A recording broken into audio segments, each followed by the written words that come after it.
Graça e paz, irmãos. Vamos abrir nossas Bíblias na primeira carta de Paulo aos Coríntios, no capítulo 11.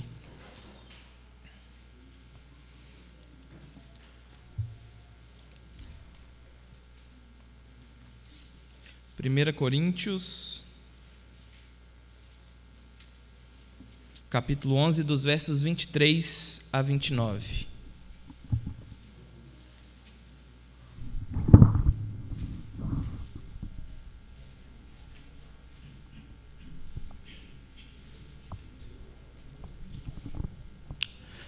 Primeira Coríntios 11, de 23 a 29. Eu farei a leitura, peço que os irmãos acompanhem com bastante atenção. Porque eu recebi do Senhor o que também vos entreguei, que o Senhor Jesus, na noite em que foi traído, tomou o pão e, tendo dado graças, o partiu e disse: Isto é o meu corpo, que é dado por vós. Fazei isto em memória de mim. Por semelhante modo, depois de haver ceado, tomou também o cálice, dizendo: Este cálice é a nova aliança no meu sangue. Fazei isto todas as vezes que o beberdes em memória de mim. Porque todas as vezes que comerdes este pão e beberdes o cálice, anunciais a morte do Senhor até que ele venha. Por isso, aquele que comer o pão ou beber o cálice do Senhor indignamente será réu do corpo e do sangue do Senhor. Examine-se, pois, o homem a si mesmo, e assim coma do pão e beba do cálice. Pois quem come e bebe sem discernir o corpo, come e bebe juízo para si. Vamos orar mais uma vez? Deus bendito, Deus santo, nós te engrandecemos, ó Pai, porque o Senhor é de fato um Deus soberano sobre todos, sobre tudo, um Deus todo-poderoso e que tem feito grandes coisas nas nossas vidas, ó Pai. O Senhor tem operado com a Tua graça, com o Teu poder, com a Tua misericórdia, com a Tua providência diante da nossa igreja, e por isso nós louvamos e bendizemos o Teu nome. Nesse instante nós clamamos ao Senhor que haja em nós, através do Teu Santo Espírito, nos iluminando, ó Pai, para que possamos compreender a Tua mensagem, para que possamos compreender as verdades da Tua palavra, apesar de quem fala e apesar de quem ouve, ó Pai. Que o Senhor retire de nós os nossos pecados, que o Senhor retire de nós o nosso orgulho e nos dê ouvidos atentos e um coração aberto para receber a mensagem do Teu Evangelho. Assim nós clamamos, no nome santo de Jesus. Amém. Queridos irmãos, a cada domingo de ceia que nós tivermos a partir de agora, a exposição bíblica não será a exposição sequencial, como nós costumamos fazer, mas será sempre uma exposição temática a respeito da ceia, a respeito de cada aspecto desse sacramento, para que nós possamos desfrutar com a maior fidelidade, com o maior zelo, sermos mais beneficiados pelo sacramento da ceia, à medida que nós passamos a compreender melhor o que é a ceia do Senhor, quais são os seus benefícios. Essa passagem de 1 Coríntios, no capítulo 11, é a passagem clássica que é conhecida como as palavras da instituição da ceia. Paulo já começa lembrando aqui aos seus leitores que não foi ele quem instituiu, mas o próprio Senhor Jesus é quem havia dado início à ceia do Senhor para a vida e para a adoração da igreja, da sua própria igreja. E logo a forma como a ceia é administrada e a forma como nós recebemos os elementos da ceia, então, são questões relativas à nossa obediência a Cristo. Não são meros detalhes da fé, mas são questões primordiais da nossa submissão ao Senhor Jesus Cristo. Só para que os irmãos se lembrem um pouco do que acontecia na ceia aqui, nesse episódio que Paulo está descrevendo a ceia em Corinto, juntamente com a ceia do Senhor, tradicionalmente, acontecia o que nós chamamos da festa ágape, ou da festa do amor. Entre o que a gente tinha do elemento do pão e o final do elemento do cálice, havia uma refeição, de fato um grande banquete, comida, alimento. E é nesse momento de instituição, através da festa da Páscoa, que o Senhor utiliza esses dois elementos de abertura e de fechamento, que Jesus utilizou na Páscoa, que Paulo se refere aqui como sendo a nova aliança, os elementos correspondentes à nova aliança. Nós vimos um pouco disso quando nós tratamos nas exposições da Páscoa, que Jesus utiliza então um momento da Páscoa para fazer essa instituição, e que logo depois Paulo descreve que as igrejas faziam isso dentro do contexto dessa grande festa.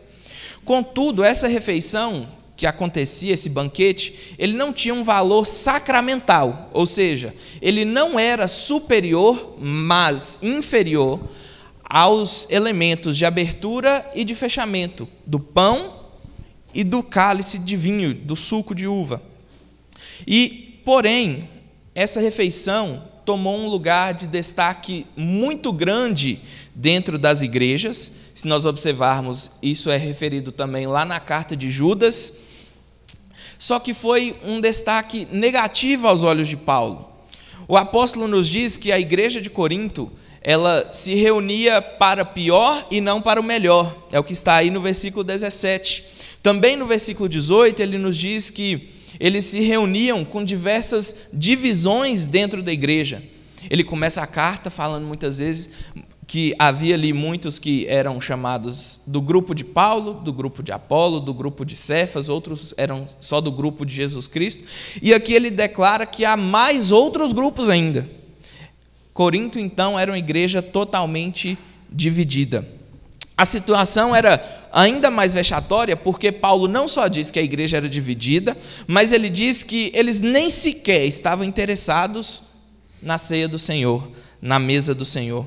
Eles não queriam desfrutar dos benefícios que provinham desse sacramento. O que eles queriam era se fartar com a refeição, comer, de fato, um grande banquete. Isso era reflexo de como aquela igreja vivia, de como ela caminhava dividida, enfraquecida espiritualmente e até mesmo padecendo sobre o juízo de Deus, porque Paulo diz no final que muitos tomavam da ceia indignamente e por causa disso havia muitos ali naquela congregação que estavam padecendo. Não eram poucos os que dormiam e havia muitos fracos e doentes, porque não viviam a vida piedosa, mas viviam de qualquer jeito e tomavam assento na mesa do Senhor impiedosamente, indignamente.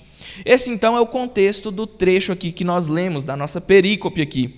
No entanto, eu não farei uma exposição exaustiva do texto. Nós vamos ver aqui 3 benefícios que são decorrentes, que fluem da ceia do Senhor, através desse texto, e para isso nós precisamos ver qual é o fundamento central para esses benefícios, ou seja, qual é o fundamento principal que Jesus nos diz nos evangelhos, que Paulo nos diz aqui, repetindo as palavras de Jesus, qual é o fundamento principal para a ceia. Para isso, nós precisamos então fazer algumas conexões com o sistema sacrificial do Antigo Testamento, do sistema sacrificial levítico, de uma forma um tanto quanto específica, já que nós vimos acerca do sacrifício pascal recentemente. Quem não viu, repito, assista no YouTube, vai ser muito edificante e vai complementar esse sentido aqui. Obviamente, não vai dar para nós vermos todo o sistema sacrificial em um único sermão, mas nós vamos focar aqui em algumas partes que são importantes e que vão nos conduzir a este fundamento e aos benefícios, então, da mesa do Senhor. Há 3 benefícios, queridos, para os irmãos ficarem marcados na mente. O que eu devo lembrar ao sair daqui e lembrar do sermão que foi dito? Há pelo menos 3 benefícios que nós veremos hoje, que nós podemos desfrutar da ceia. E vai ficar ainda mais fácil agora, porque, embora todos esses benefícios sejam desfrutados por nós já hoje, ainda que não plenamente, cada um desses 3 benefícios, dessas 3 bênçãos, possui uma relação com o estado temporal. O que é isso? Há um benefício que se refere àquilo que foi passado. Há um benefício que se refere àquilo que foi presente. E há um outro benefício que se refere ao que será futuro ou escatológico. Essas três bênçãos, esses três benefícios, podem ser bem delimitados assim. O primeiro benefício, então, da ceia, no aspecto passado, é a união com Cristo crucificado. Nós não nos unimos a Cristo na mesa da ceia, mas nós somos, de certa forma, reconectados a Ele através da mesa. Aqueles crentes que já foram uma vez unidos com o Senhor, agora aqui são reconectados novamente com Ele, principalmente lembrando do que Ele fez, fazendo isso em memória de mim. O segundo benefício, que está relacionado ao tempo presente, é uma renovação da sua aliança, da aliança da igreja coletivamente, mas da sua aliança de forma individual com Deus e também do deleite de cada um de nós nessas bênçãos e nesses benefícios da mesa do Senhor. E o terceiro aspecto, o terceiro benefício, que é futuro e, portanto, escatológico, é o refrigério para a nossa própria alma, na esperança da volta de Cristo. Então, com esses três benefícios em mente, nós vamos lá para o livro de Levítico para nós darmos uma passeada rápida, entendendo qual é o fundamento, de onde provém esses três benefícios, de uma união com Cristo, de uma renovação da nossa aliança com Deus, e também de deleite nas bênçãos do Senhor, e de refrigério para a nossa alma, na esperança da volta de Cristo. Quem quiser acompanhar, abra a sua Bíblia, lá no livro de Levítico. Nós vamos passear rapidamente só pelos 3 primeiros capítulos. E conforme eu for citando, os irmãos podem acompanhar no texto. Queridos, não há dúvida de que a adoração no Antigo Testamento, ela havia mais aspectos do que simplesmente os sacrifícios, do que simplesmente as ofertas que eram levadas no templo. Havia também ali cânticos, os salmos, as orações, a leitura da palavra e a própria exposição da palavra também já é referenciada no Antigo Testamento. No entanto, nós vamos nos concentrar aqui no sacrifício por 2 razões. O primeiro lugar é que ele é o aspecto, digamos que mais estranho à nossa adoração nos dias atuais. Nós não fazemos sacrifício. Contudo, nós cantamos, oramos, lemos a Bíblia, meditamos na palavra de Deus, mas não há mais sacrifícios. Então isso precisa ser melhor explicado para nós e também para os pequenos. E um segundo aspecto, que também é muito importante, nós vamos ver que o sacrifício era, embora não seja presente hoje, ele era o ponto crucial da adoração e do culto a Deus na antiga aliança. Para adorar a Deus, as pessoas precisavam estar diante da sua presença. Contudo, os homens são pecadores, são transgressores da aliança, do pacto de Deus, do pacto de Deus para com eles. E sendo assim, o santo juízo de Deus irromperia contra qualquer pecador que ousasse chegar em sua presença não sendo santificado, não trazendo em suas mãos a oferta, não colocando no altar do Senhor um verdadeiro sacrifício. O sacrifício era, então, a única maneira pela qual os crentes do Antigo Testamento, os nossos irmãos da igreja do Antigo Testamento, poderiam, então, se achegar até Deus, porque ali os seus pecados estavam expiados, seus pecados estavam cobertos, e agora era possível estar diante do Senhor. É por isso, então, que no Antigo Testamento muita ênfase é dada à questão do sacrifício. Os significados específicos de cada sacrifício, de forma individual, profunda, bem detida, isso é bem debatido, porque a Bíblia não nos traz isso. Moisés não quis nos dar essas informações tão específicas, mas nós podemos saber com clareza quais eram os propósitos e as funções dos sacrifícios ali no livro de Levítico. Nós vamos ver então alguns aspectos que são mais específicos mas isso não vai interferir na nossa exposição se nós não aprofundarmos no assunto.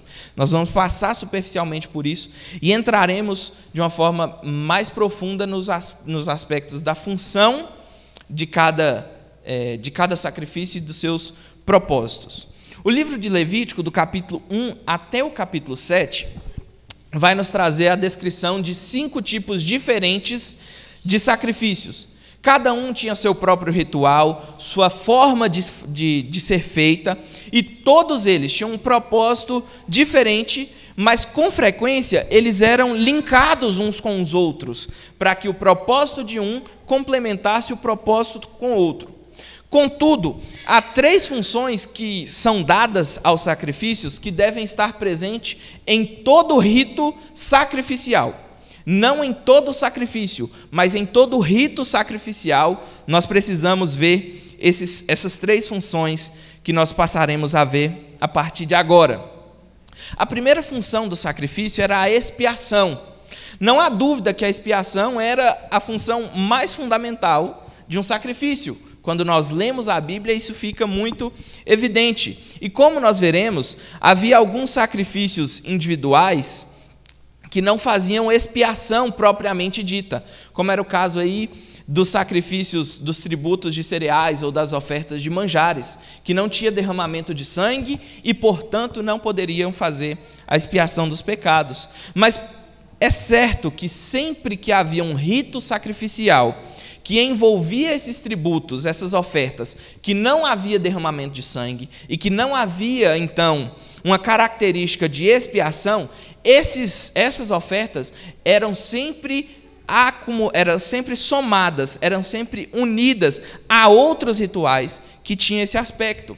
A ideia por trás da palavra expiação é que havia uma ruptura entre Deus e o homem, havia uma ruptura no relacionamento entre os homens e Deus, e o sacrifício, portanto, era aquilo que haveria de restabelecer essa união, fazer novamente essa ligação entre os homens e Deus.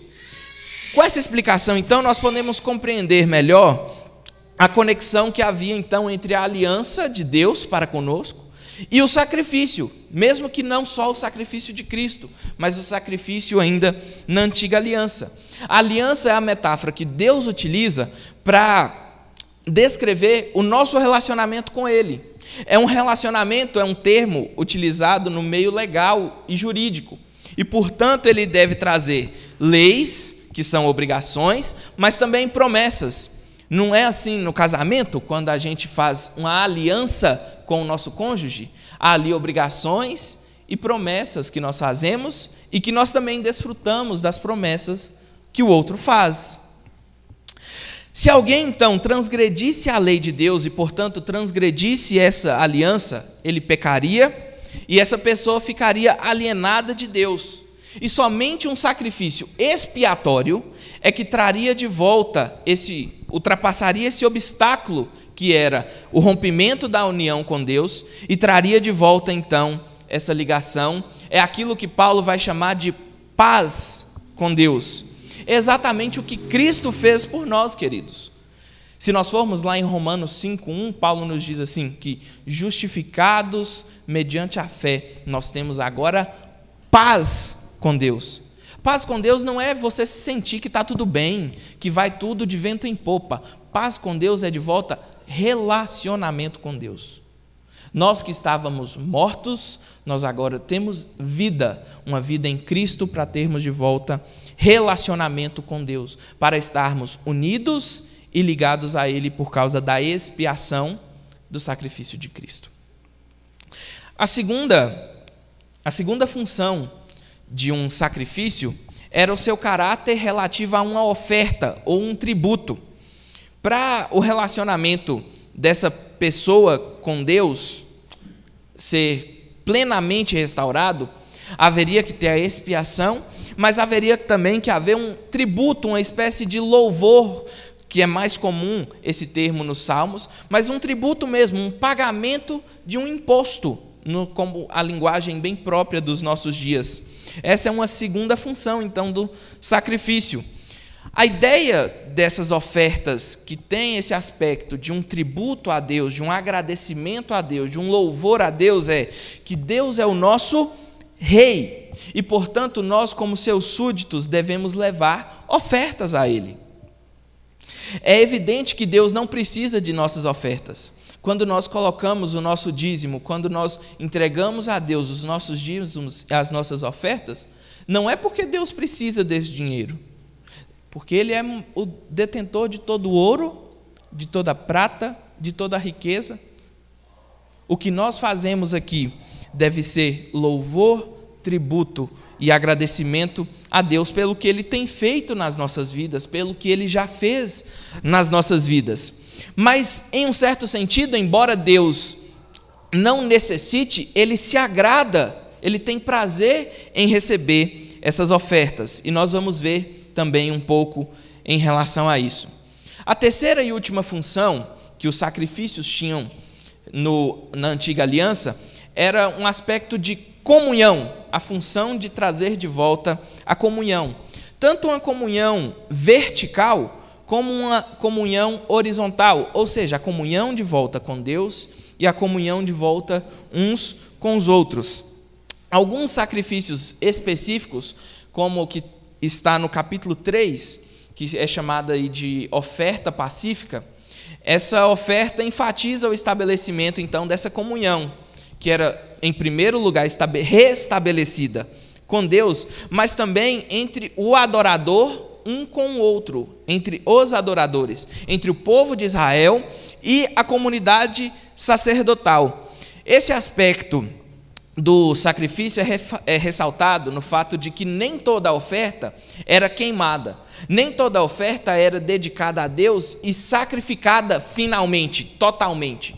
Havia uma parte desse sacrifício, havia uma parte dessas ofertas que eram designadas para serem comidas pelos sacerdotes e pelas suas famílias, muitas vezes.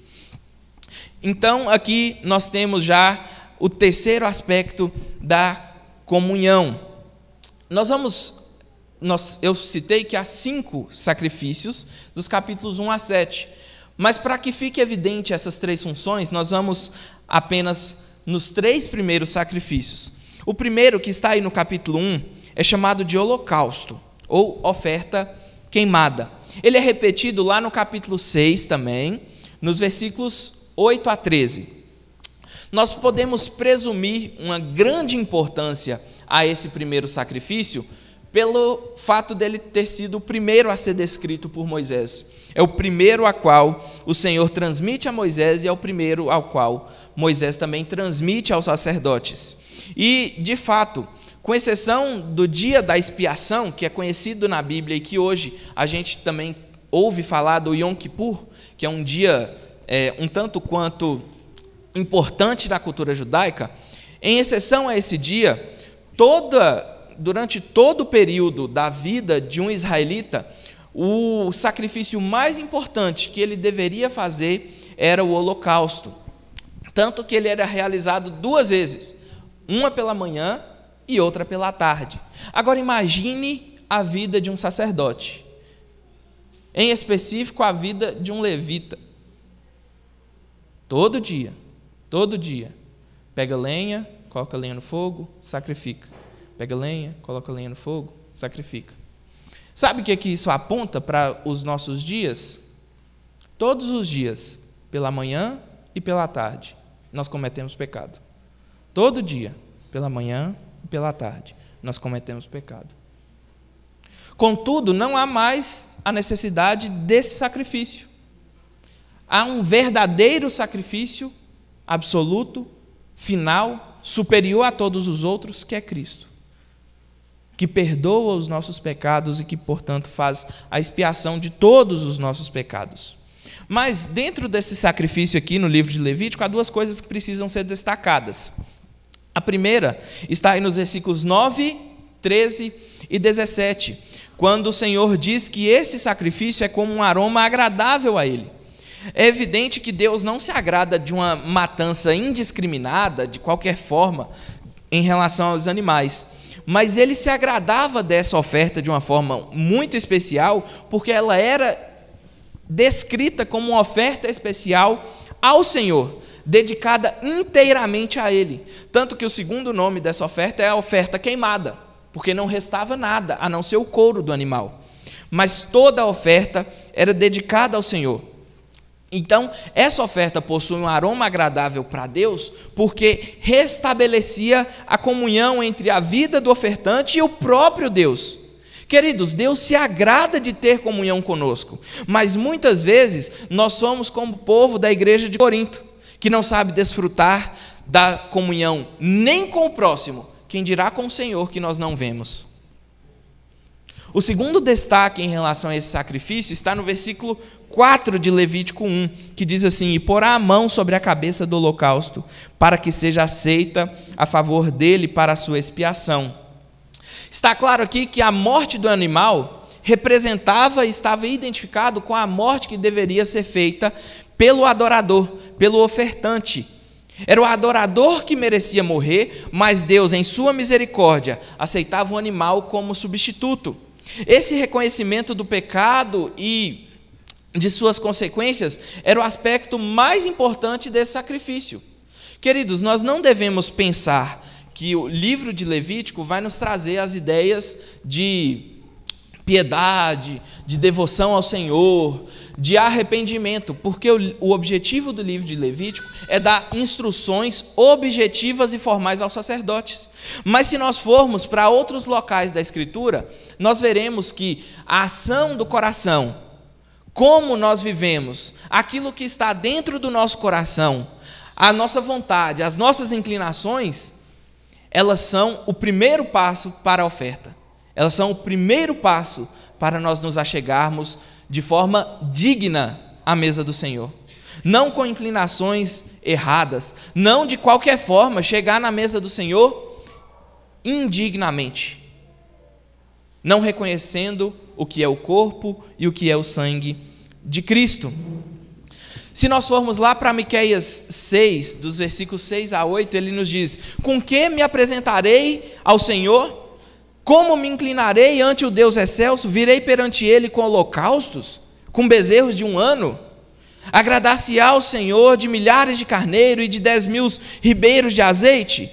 Darei acaso o meu primogênito por causa da minha transgressão, ou o fruto do meu corpo pelo pecado da minha alma? Ele declarou ao homem o que é bom e que é o que o Senhor pede de ti. Palavras do Senhor: que pratiques a justiça, ames a misericórdia e andes humildemente com o teu Deus. Essa mesma verdade é repetida também por Oséias, quando ele diz: misericórdia quero e não sacrifício, e o conhecimento de Deus mais do que os holocaustos. Davi também reconhece essa mesma verdade no Salmo 40. Sacrifícios e ofertas não quisestes, abriste os meus ouvidos, holocaustos e ofertas pelo pecado não requeres. Então eu disse: eis aqui estou, no rolo do livro está escrito a meu respeito. Agrada-me fazer a tua vontade, ó Deus meu. Dentro do meu coração está a tua lei. O Senhor requer de nós não sacrifícios, mas uma vida em obediência à sua palavra, uma vida de reconhecimento do pecado e de uma transformação contínua do nosso ser, para que o pecado residual seja dia após dia minimizado e mortificado. Nesse sentido que nós citamos aqui, então, o sacramento do Senhor tem uma grande relação com o sacrifício. O sacrifício em si somente não salvava, não expiava. O verdadeiro sentido estava no coração do adorador, nas suas inclinações. Assim também é com a mesa do Senhor. O pão e o vinho, depois que acaba a ceia, voltam a ser pão e vinho. São elementos naturais comuns do nosso cotidiano. O pão e o vinho não te salvam. O pão e o vinho materialmente não te unem a Cristo. O que nós fazemos aqui, portanto, são sinais externos de graça interna, aspectos visíveis de uma graça que está dentro do nosso coração. O segundo sacrifício, que também está já no capítulo 2, quem quiser pode avançar para conferir os versículos, é a chamada, então, oferta de manjares, ou oferta de cereal. Não era um sacrifício propriamente dito, porque não envolve animais, envolve somente cereais. Não havia derramamento de sangue, como eu disse, por consequência, não há nenhum caráter expiatório. É por isso que ela era oferecida juntamente com o primeiro sacrifício do holocausto, que esse sim, tinha um caráter expiatório. Se o foco, então, do holocausto estava na expiação do pecado e na comunhão de volta com Deus, a oferta de manjares agora, ela foca no tributo que nós levamos a Deus, na oferta que nós levamos a Deus, como um presente a Ele, um louvor a Ele. Se o primeiro sacrifício está ligado, então, à primeira função de expiação, o segundo sacrifício está ligado à segunda função, que é de um tributo ou de uma oferta. Há um uso não bíblico da palavra que dá nome a esse sacrifício, que é chamada de minhá. E essa palavra, nos textos antigos, era um tributo que era pago a um rei, e quando essa pessoa pagava o tributo ao rei, ele reconhecia a sua posição de humilhação diante do rei, de ser de uma pessoa que era inferior ao rei, e a necessidade que ele tinha de, como vassalo, trazer ofertas ao rei, porque o rei era quem comandava o império, o rei era quem protegia o império, o rei é quem dava boas dádivas aos seus súditos. Nesse sentido, então, a oferta de manjares é uma espécie de banquete que nós oferecemos ao Senhor, não porque Deus precisa comer, mas em reconhecimento de Ele ser o nosso supremo Rei e o supremo Senhor da nossa vida. A maior parte dessa oferta do Antigo Testamento, ela era destinada aos sacerdotes, porque eles eram o servo de Deus e eles eram, assim, os representantes do povo diante de Deus. Se vocês lembrarem, os sacerdotes eram aquele povo que não tinha herança, mas Moisés vai nos dizer que o Senhor era a sua herança. Essa oferta, que é uma oferta de gratidão a Deus, que também implica no tributo a Deus, ela se aproxima também da terceira função, que é a comunhão com Deus, por já estar perdoado, por ter os seus pecados expiados, mas também uma comunhão com o próximo, já que os sacerdotes então sobreviviam dessas ofertas. O terceiro e último sacrifício está no capítulo 3, nós não vamos entrar nele, mas é chamado de oferta pacífica. Já mencionei sobre isso. Mas esse sacrifício torna o aspecto da comunhão ainda mais evidente, porque nesse terceiro sacrifício, tanto o sacerdote quanto o ofertante comiam daquele banquete. Era uma oferta de um animal que era queimado no fogo, para que ambos, sacerdote, a sua família, e o ofertante e sua família, pudessem desfrutar desse banquete para a glória de Deus. E é interessante que, teologicamente, há um sentido muito importante na junção desses três, mais especificamente do terceiro com o segundo, sacrifícios. O primeiro sacrifício era sempre colocado primeiro, por baixo, e só depois, então, era colocado a oferta pacífica. Qual é a implicação teológica que nós tomamos a partir disso? A expiação do primeiro sacrifício, ela sempre precede a comunhão que temos com Deus e a comunhão que temos uns com os outros. É exatamente o que ocorre na ceia. A expiação dos nossos pecados, que é um benefício passado, este é o fundamento para a comunhão que nós temos hoje com Deus e para a comunhão que nós temos uns com os outros. E aí, então, nós entramos já caminhando para os três benefícios. O primeiro benefício, como eu disse, é uma reconexão com Cristo crucificado, uma união com Cristo. Essa união ela já foi feita na cruz do Calvário, mas há um aspecto muito importante lá no texto de Coríntios, que nos faz lembrar da morte de Cristo. Quando Paulo diz, vocês devem fazer isso, quando Jesus diz, vocês devem fazer isso em memória de mim. Lembrar do que Cristo fez por nós é algo fundamental na vida do crente. O texto que nós lemos em Salmos hoje, no Salmo 103, o versículo 2, vou ler novamente para que fique bem frisado para os irmãos. Salmo 3, o versículo 2: bendize, ó minha alma, ao Senhor, e não te esqueças de nenhum só de seus benefícios. Muitas vezes nós nos esquecemos de todos os benefícios do Senhor. Nós passamos uma semana inteira vivendo uma vida na correria do dia a dia, uma vida totalmente longe e distante da palavra de Deus, de um momento de oração, de um momento até mesmo com a nossa família. A comunhão com Deus e a comunhão com o próximo foi perdida. Nós devemos nos lembrar do que Cristo fez por nós na cruz do Calvário. Esse pecado foi o mesmo pecado do povo no Antigo Testamento. Se os irmãos olharem aí o Salmo 106 e também o Salmo 78, os irmãos vão ver que aconteceram duas coisas com o povo, que foi assim, uma memória curta, um lapso de memória curta muito rápido. Além de ser uma memória curta, ela era muito rápida para se esquecer. O povo estava no deserto e clamando a Deus por alimento. Porque o Senhor nos tirou do Egito e trouxe a gente para cá para morrer. Deus então concede a eles o maná. Percebam, eles já tinham se esquecido que o Deus verdadeiro, que havia os livrado do Egito, havia os sustentado até então.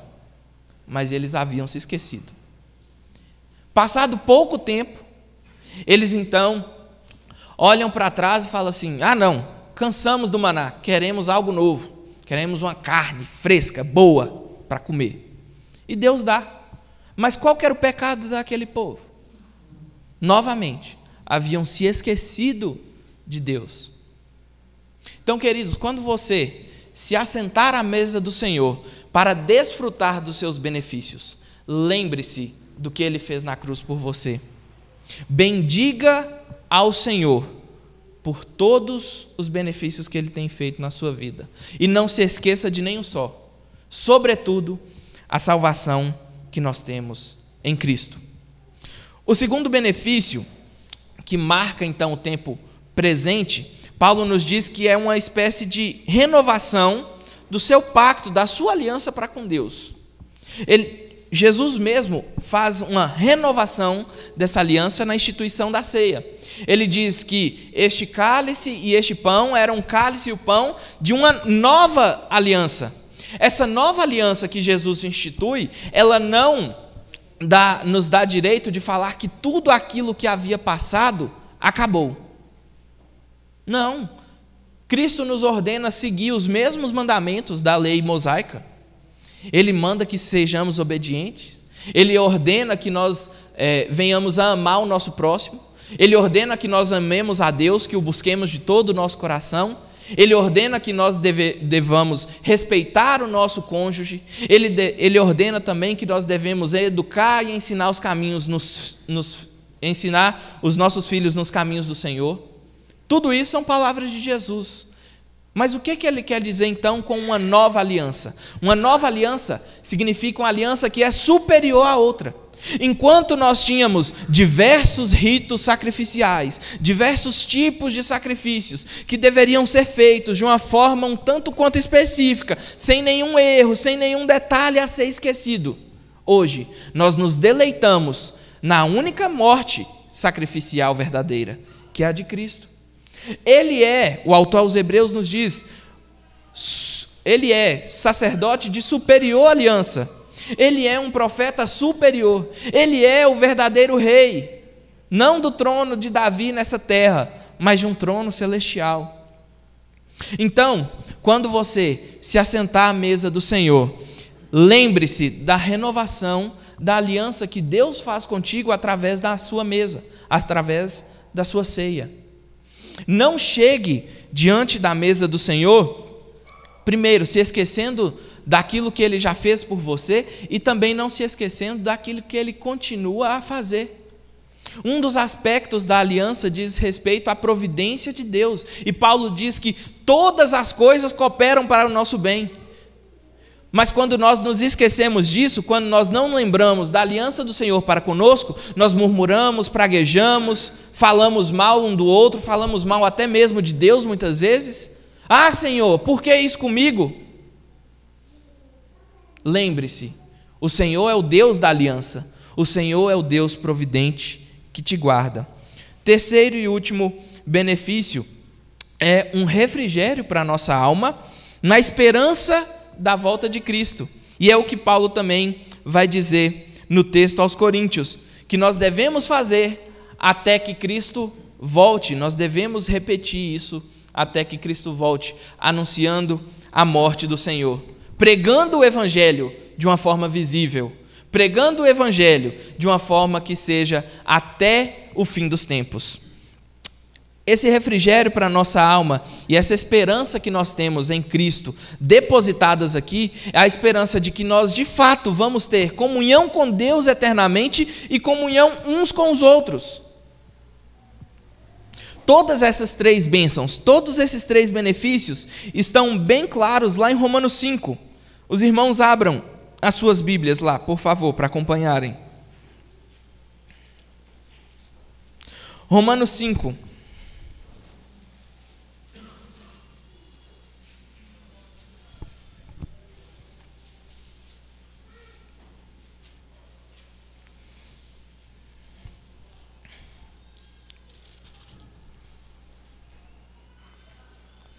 Todos que acharam?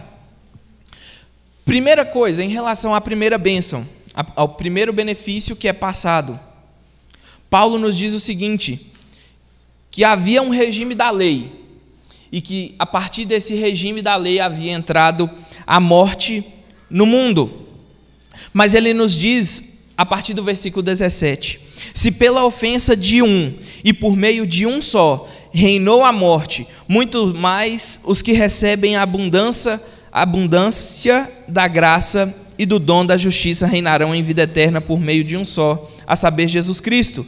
Pois assim como por uma só ofensa veio o juízo sobre todos os homens para condenação, assim também por um só ato de justiça veio a graça sobre todos os homens para a justificação que dá a vida. Este é o benefício que se refere ao passado, a justificação que nós temos em Cristo. E aí no versículo 1 Paulo diz que agora, justificados mediante a fé, nós temos de volta paz com Deus, nós temos de volta relacionamento com Deus, nós podemos desfrutar de volta da aliança que Deus faz conosco. E por fim, eu acabei lendo antes da hora, o versículo 17, vai nos falar da graça da glória futura em Cristo, que é o refrigério para a nossa alma, que é a esperança de todo o nosso ser, quando ele diz, se por meio de um só reinou a morte, muito mais os que recebem a abundância da graça e o dom da justiça, reinarão em vida por meio de um só, que é Cristo. Um último alerta de Paulo, para nós finalizarmos e passarmos então para o momento da ceia. Paulo usa aí a palavra indignamente para referir a algumas pessoas que estavam se achegando de forma impiedosa à mesa do Senhor lá na igreja de Corinto. Ele diz isso no versículo 27. Por isso, aquele que comer o pão ou beber do cálice indignamente será réu do corpo e do sangue do Senhor. Examine-se, pois, o homem a si mesmo, e assim coma do pão e beba do cálice. Pois assim, quem come e bebe sem discernir, ou seja, quem come e bebe indignamente, come e bebe não graça, não misericórdia, não comunhão, mas come e bebe juízo para si. Para uma compreensão melhor, nós precisamos ir para um aspecto um pouco mais gramatical. Paulo usa um advérbio e não um adjetivo, e isso é interessante para nós aqui. Por quê? Adjetivos são utilizados para modificar ou para qualificar um substantivo, para qualificar uma pessoa, para qualificar um lugar ou as coisas, para dizer que aquela pessoa ela é indigna nela mesma, no caso de Paulo. Mas ele não faz isso. porque ele já sabia que todos nós somos indignos. Não há nada de bom em você que faça você ter direito de se assentar aqui, de beber do cálice, de comer do pão. Entretanto, Paulo usa um advérbio, e advérbios são usados para modificar ou qualificar os verbos e não as pessoas. O que Paulo está preocupado aqui não é com as pessoas que estão se achegando, ele está falando para crente, assim como eu estou falando para vocês hoje. A preocupação de Paulo maior era com o que eles estavam fazendo com a ceia do Senhor e como eles estavam se achegando diante da mesa do Senhor. A ceia do Senhor, como eu acabei de dizer, ela não foi identificada, ela não foi direcionada somente para aqueles que são dignos em si mesmos, porque ninguém é. Ninguém tem a dignidade, o direito de se assentar aqui. Ninguém pode falar assim, eu sou. Se você não depender de Cristo, já é um primeiro sinal de que você está se aproximando indignamente do corpo e do sangue do Senhor. Como diz os tratados de fé da Reforma holandesa sobre a ceia do Senhor, nós não nos achegamos a esta ceia para testemunhar que nós somos perfeitos e justos em nós mesmos. E é por isso que Paulo diz que nós devemos examinar a nossa própria vida. Você fez isso durante o dia de hoje? Você está fazendo isso agora? Queridos, guiados pela palavra de Deus, comandados pelo Espírito de Deus, cada um de nós deve examinar e considerar 3 coisas: uma profundidade e uma verdadeira tristeza por causa do pecado residual que ainda habita em nós. A segunda coisa que você deve examinar e considerar: o conteúdo da sua fé em Cristo como único e suficiente Salvador. E também a sua confiança na mensagem do Evangelho, que Cristo salva pecadores e que você é um pecador indigno. A terceira coisa, então, que você precisa examinar e considerar: qual é a realidade do seu coração no dia de hoje? Qual é a gratidão que há no seu coração pelo que Cristo fez por você e pela providência de Deus que é contínua na sua vida? Como você tem vivido diante e em resposta à mensagem do Evangelho? Paulo nos diz que se nós julgássemos a nós mesmos, nós não seríamos castigados pelo Senhor, nós não sofreríamos o juízo do Senhor, que Ele diz que é morte, doença, enfermidade espiritual, cegueira espiritual. Ele diz isso na carta aos Coríntios. Se você é um verdadeiro crente, se você é alguém que é regenerado, há um sentido misto que deve estar passando no seu coração e na sua alma nesse instante. Você terá de fato pleno conforto, porque Cristo morreu pelos seus pecados, porque Cristo expiou e pagou todos os seus pecados na cruz do Calvário. Mas você também deve estar dolorosamente machucado por dentro, consciente dos pecados residuais que ainda habitam dentro do seu coração. Você deve se alegrar com toda a evidência da graça de Deus manifestada na sua vida. Mas também você deve se entristecer, reconhecendo que você ainda está muito aquém de quem você deveria de fato ser por causa da graça de Cristo. Mas nós devemos nos achegar à mesa do Senhor com o que Paulo vai dizer na segunda carta: tristes, porém nos regozijando sempre em Deus. Vamos ficar de pé e orar para finalizar então esse momento e passar para o momento de ceia. Deus grandioso, nós nos humilhamos diante da Tua excelsa presença, nós nos quebrantamos diante do Senhor, reconhecendo o nosso pecado, ó Pai. Reconhecendo que não há de fato nada de bom em nós. Não há nada que nos torne dignos de assentarmos nessa mesa, a mesa do Senhor. mas nós louvamos e bendizemos o teu nome. Nós nos alegramos em comunhão uns com os outros nesse momento e em comunhão contigo, podendo desfrutar da graça que é sermos perdoados em Cristo, sermos justificados mediante o sangue do teu Filho. Ó Senhor, coloque em nós dia após dia a alegria da tua salvação, a alegria e o gozo de vivermos uma vida em Cristo, uma vida piedosa por causa da mensagem de Cristo. E também coloque em nós a alegria, a esperança de uma glória vindoura, quando Cristo haverá então de voltar e com Ele nós reinaremos para todo sempre.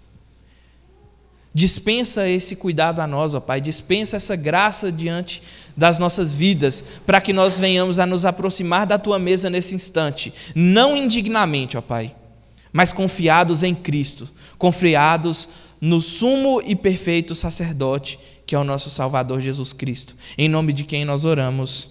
Amém.